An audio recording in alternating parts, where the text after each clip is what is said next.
In order to discuss Jewish apocalypticism, we have to discuss biblical prophecy. Now let me tell right at the outset that Jewish apocalypticism started in the 3rd century before Christ. The flourishing of apocalyptic literature in Judaism dated back to the 5 centuries, from the 3rd century before Christ to the 2nd century after Christ. During those centuries, Jews produced lots of apocalyptic books, but only one of those books, the book of Daniel, made it to the Jewish Bible.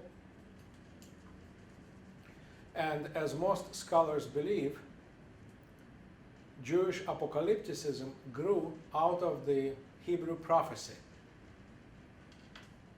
So let's first talk about Hebrew prophecy and then compare Hebrew prophetic movement with the Hebrew apocalyptic movement. In the Bible, there are 15 books that are associated with biblical prophecy. The 3 major books, the book of Isaiah, Jeremiah, and Ezekiel. These are 3 major prophets. And the 12 minor prophets. Now, these minor prophets are not minor because they are of less significance. They are minor because their names are associated with smaller books in the Bible, shorter books.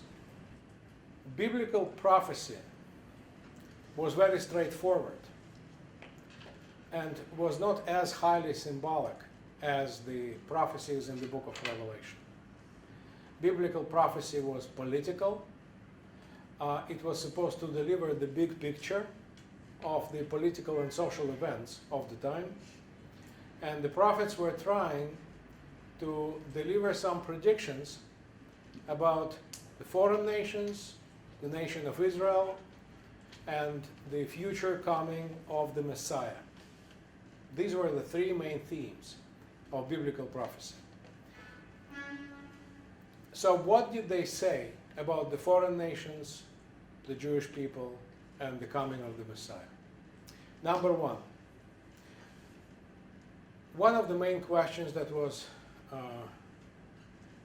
tormenting the Jews at the time was, how did it happen that the Jews who worship the one and true God, in fact, the Jews who are the only nation that is faithful to the true God, how could it happen that this nation was conquered by the pagan empires of Assyria and Babylonia, who worship idols?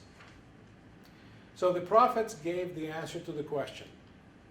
And the answer was, it happened because God used those foreign nations as an instrument of punishment. God punishes Israel for its shortcoming.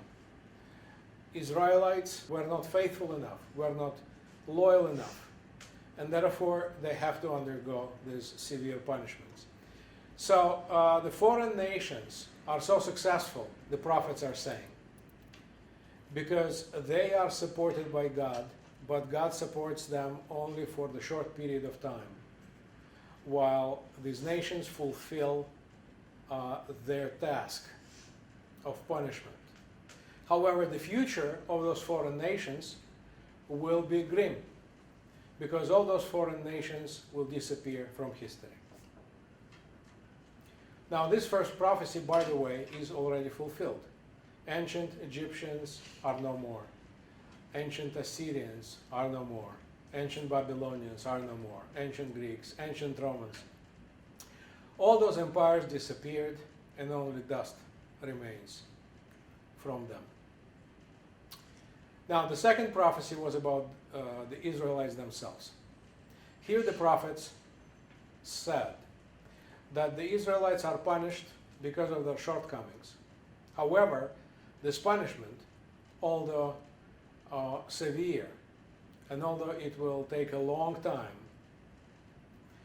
will not destroy them. So the second prophecy was that the Israelites will survive.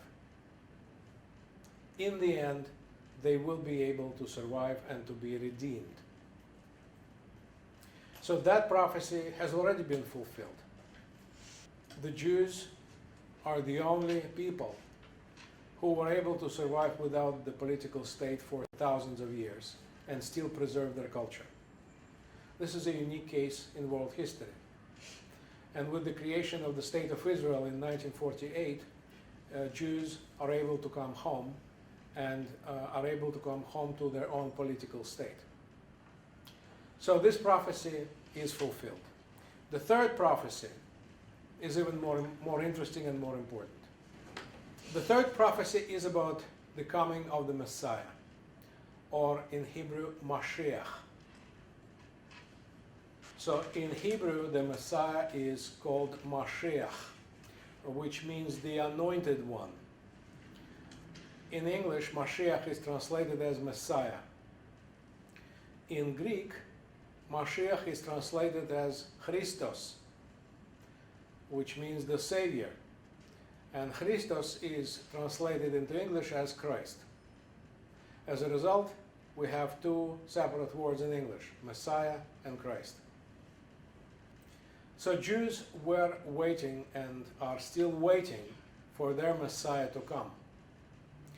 And this prediction of the future coming of the Messiah in biblical prophecy is connected directly with the end of times and with the apocalypse, with the apocalyptic age.